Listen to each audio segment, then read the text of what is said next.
Today we're doing a Q&A. I put out a little question on my Instagram the other day, sorted through some of them, and yes, a lot of them were NFL questions and how you do it. And so I sorted through a couple of those. That's about half of the questions, and then the other half are just random questions that some people had. Favorite camera body for football? I would say that my favorite camera body would be the Canon R5, which is what I shoot on, and I never have any problems with it. So there's no reason I should say anything but that. If I had to pick something that wasn't the Canon R5, it would probably be the Canon R3. I am a Canon guy by heart. That's what I started out on, so I've just kind of stayed that way. But if I had to pick the perfect camera to have on me at all times, I would probably just take two Canon R5s on the sideline. Do you think it takes a special skill to capture high-speed athletics versus something like nature? I would say that it definitely takes a specific skill set to photograph sports in general. It's a different beast to be in a studio or shooting portraits and then go on the sidelines, and that's for two different reasons. Number one, everything's moving so fast. And in the question, you mentioned high speed, and that is what makes it difficult. So your shutter speed has to be high. You got to be tracking it. And then also the second thing is that using a telephoto lens, like in football, using a 400 millimeter lens takes some getting used to. And I know that sounds stupid, but until you look through one of those lenses, you feel so disconnected from what's actually around you. So I've actually gotten accustomed to shooting with both eyes open, which sounds absolutely insane when you think about it. But I am seeing through the viewfinder on my camera, and I'm also looking very vaguely through my other eye so I can see if things are getting close to me or if there's anything coming at me that I need to be aware of. Whenever you're shooting on a 400 millimeter lens and the play comes close to you, you feel so out of control because you have no idea what's actually happening. So the skill set comes just kind of by reps and getting to know the game and where the plays are going to go and just figuring out what works best for you, because some people like one camera body, and this is photo specific, but some people like one camera body and then to switch lenses during the game. And there's also some people on the sidelines that will have 3 different camera bodies on them at all times. So to answer your question, yes, but it's not something that is unattainable. It's like any other style of photography where I haven't done a ton of studio photography. So if I went into that setting, maybe it's not necessarily harder than anything else, but it definitely takes a specific skill set, just like any niche does. How did you break into the NFL? Now, I'm planning on making a whole video about this because by far this is the question that I get asked the most. But this really plays on what I say all the time whenever somebody will ask me, how do I start to get jobs? How do I start to meet people to work for? The number one thing that helped me was meeting other photographers. So the NFL job came along because my buddy John, he's at John Parker Bach on Instagram. He was doing the NFL job and he let me know that there was an opening for it. So I just, like you would, went ahead and applied, sent them some of my different work, and then that's how it ended up coming about. Now, how do you go about getting the NFL job? You have to apply, and the bigger thing is that you have to have some kind of sports portfolio. Don't think that you can't get the job because you haven't shot in the NFL before. They understand that that's probably going to be the case, but you need some kind of work. It can be high school football, it can be high school basketball, it can be soccer. Something showing that action sports is in your portfolio and something that you've done before, so the first time you do it isn't going to be at the highest level. But I broke into the NFL by hearing that there was a job opening and applying for the job. And in between seasons, there are always people coming in and out of markets, teams wanting to hire more people, so just keep an eye out for it. But once again, I'll probably make a whole video about this. How old do you have to be to work with the NFL or NCAA? NCAA is probably different, but both of them don't really have an age. I would say 18, maybe. It's more of a credibility thing, and if you have a portfolio to show, they'll probably hire you, but I'd probably say 18 for the NFL and the NCAA. In college, that's about it. If you're in college, you can shoot for your program, so there's no specific age. I could be wrong on that, but 18 would be my guess. Do you think going to college is necessary to shoot for the NFL? I do not think that, because I myself do not have a college degree. If you want to work directly for a team, coming out of a college where you worked with their media program is not going to harm you in any way, but it's definitely not required to have a college degree. I think if anything, college as a creative is very useful, especially if you're in the sports niche. It's very useful because you can build that portfolio while you are there. But to say it's a requirement and that if you have the best portfolio of all time, they're not going to hire you, that's a crazy thought. And that's just deteriorating over time, which makes me feel better because I dropped out of school and I'm doing all right for myself. So I am a testament of no, it is not a requirement. What gear would you recommend for filming soccer games? Now, soccer is very similar to football. Huge field, high speed. Soccer is a little bit slower paced where things are much more spread out and you have to capture those specific moments versus in football, everything's always happening in one area. Everybody's in the same area. But for soccer, I would probably go with some kind of camera that is going to give you the ability to shoot 4K 120 or 4K 60. I like a camera like the Canon R5. I believe some of the Sonys also have it. The A1 does, where it has a Super 35 mode, which means that you can still shoot in 4K, but punch in a little bit more. So you're having a crop sensor. Most full-frame cameras will have this crop sensor mode. That comes in handy a lot whenever you're shooting on these larger fields. But I would say a Canon R5 or something similar, and then a lens that is a 70 to 200 or more. If we're talking perfect world, you can have any lens that you want. I would probably say that the best lens would be the 100 to 300 f2.8 that Canon recently came out with, but anything like a 70 to 200, that would be the standard. 100 to 300, 100 to 400. Canon has a 100 to 500. I would say 100 is the low end of what you want to be at, because once you get up to like a 200 to 400, you're going to be kind of one-dimensional when it comes to filming. And on the upper end, anything that's at least 200 millimeters, you should be good. Also, the camera body and lens aside, make sure that you have some kind of hi-hat if this is a perfect situation. A hi-hat is just a mini tripod, and so you can be low to the ground shooting up, and you don't have to be holding up that super heavy lens. For photo, I'm on a monopod, but for video, you should try and be on a hi-hat so you're low and not shaking whenever the play's coming close to you. That or a shoulder rig if you don't have a hi-hat. Where is your favorite place you've traveled for work? Right off the top of my head, I would probably say one of the most memorable trips would be St. Thomas, and I was there to film a private island, which was really surreal and really cool. I've actually been fortunate enough to shoot 2 private islands. One was in the Florida Keys, Florida, and the other one was in St. Thomas.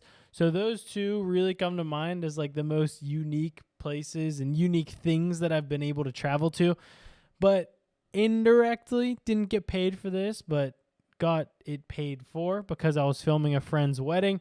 Going to Greece last year definitely is up there for best jobs I've ever had to travel for. Going to Greece, not having to pay for my flight, that's what I dreamt of whenever I was starting out. Traveling just to use my camera and get it paid for. Will you be making more golf edits in the near future? I don't know. Maybe I'll just make some for fun if I go golfing with my friends, if we go on a golf trip sometime over the winter.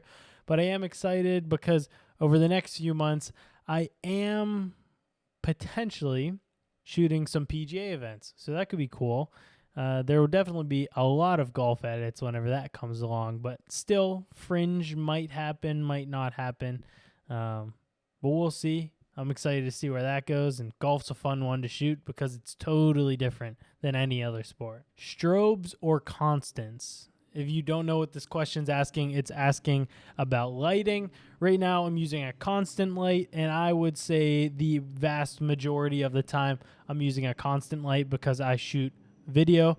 And if I'm shooting video, then you need a constant. So even if I'm doing photo, I'll still use the constant because I'm not going to buy a different light just to shoot photo. So I would say constant light is my favorite. I was actually on a job with Under Armour recently where the main photo setup that they used constant lights the entire time.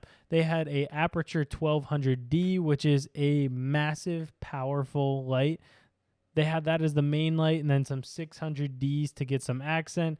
And that turned out really nice, and it was beautiful because the photographer got exactly what he wanted, and also shooting video, I got exactly what I wanted, and we could work together. Strobes are so much more powerful, though, so you can have much more freedom with them. I personally don't have much experience with them, but I'm a constant guy because I shoot video. How do you have less noise filming and editing raw videos? The easy answer here is just try and keep your ISO lower, but I would imagine that you asking this question is saying, hey, I didn't have the chance to keep my ISO low. Whatever I was shooting had horrible lighting, and I just had to bump the ISO. So the fixes here would be a denoise software, which I'm still yet to find one that I really, really love. I never really find myself having to use one, but also I've been told, and I'm slowly making the change, but I've been told DaVinci has a very good denoise inside of the program, so that would be a good option. And just look it up. There are different ones. I'm shorting on the name right now. Topaz Denoise is one that's been recommended to me. I have not had any experience using it, but they liked it, and that's what they recommended to me whenever I asked a friend. What is one thing you wish you knew about this job when starting out? I wish I knew that my dream of traveling and getting paid to use a camera would be great, while I need to realize that that is not really a sustainable thing to do all the time. Now, by that I mean I travel a good amount, especially in my busy season, but I do get burnt out by that. So finding a balance there where I'm traveling and also having some kind of home base, and I don't even know if it's as much a home base, but more so just having some disconnection from work is very valuable. I find myself sometimes whenever I'm busy, because I have this like scarcity mentality, which is very much not a good quality of mine, so don't take that from me. But I find myself saying yes to so many jobs, and the next thing you know, it is a consecutive trip after trip after trip, which is exhausting. And then also know that there's a lot of work in this industry, and there's enough to be passed around for different creatives. So not that I was competitive when I started out, but I'm much less competitive now than I was before. So I wish I knew that just supporting other creatives would benefit you so much in the long run. And we're all trying to accomplish the same thing. And frankly, if I get a big job, I'm bringing on my friends because I trust them, and that's who I want to work with. Favorite people to work with. This is a loaded one. Got to be careful what I say here. But I would say my favorite people to work with are people who, after the job is over, I can go and actually have a good dinner with them and actually hang out with them. What stands out is actually my buddies who I work with at Under Armour. That agency has been very good to me, and it's cool because a lot of the people are around the same age as me, facing similar problems as me, and so aside from the job where we all do what we have to do, that is nice to have that disconnect a little bit where even whenever we're on site, we can have conversations that aren't always about work. But yeah, really, anybody who actually does their job, I'll probably enjoy working with you, because nothing drives me crazier than whenever you're hired and don't do a good job of what you were hired to do. I don't think I'm alone on that one. Will you be upgrading to the MacBook M3? I don't think so. I'm still rocking with my MacBook Pro M1 Max. It is still my workhorse. I haven't had any hiccups with it, knock on wood, and I just don't feel the need to spend thousands of dollars on a computer upgrading that I don't really feel is very necessary. There are other things I need to upgrade before that. Kind of like my 24 to 70 that I somehow just put a huge scratch on the front of and just sent it back to Canon to get it repaired. That's what we're spending the money on these days. How did you get your drone pilot's license? So the FAA Part 107 is the name of the drone pilot's license. And what it is it's a commercial drone license. So if you want to make any money flying your drone, you should have this license. And you have to go and take a test. If I remember correctly, it's a 70-question test. You have to get at least a 70% on it. And full transparency, a few years ago, whenever I took it for the first time, I failed the first time. I really downplayed how hard it was going to be. And I studied a little bit at first, but I had just blind confidence and I got humbled real quick. So after I failed it, I think I was like 2% off. So I got a 68. I needed a 70. Ended up getting a 92, I think it was, whenever I took it a second time because I actually studied. But it's a lot more than you would expect. No, there's no flying on the test, which I can imagine will change over the course of time. But you have to read like radars and different maps and weather reports, and it's much more than you have to do whenever you're just flying a drone. Now, the last one we'll do, any cool new jobs coming up. This year, I have some new jobs that might be happening that I can't necessarily speak on yet, but it's a year of growth for me, and there might be some changes happen throughout this year that are self-imposed, and obviously there will be some changes that just happen because that's life.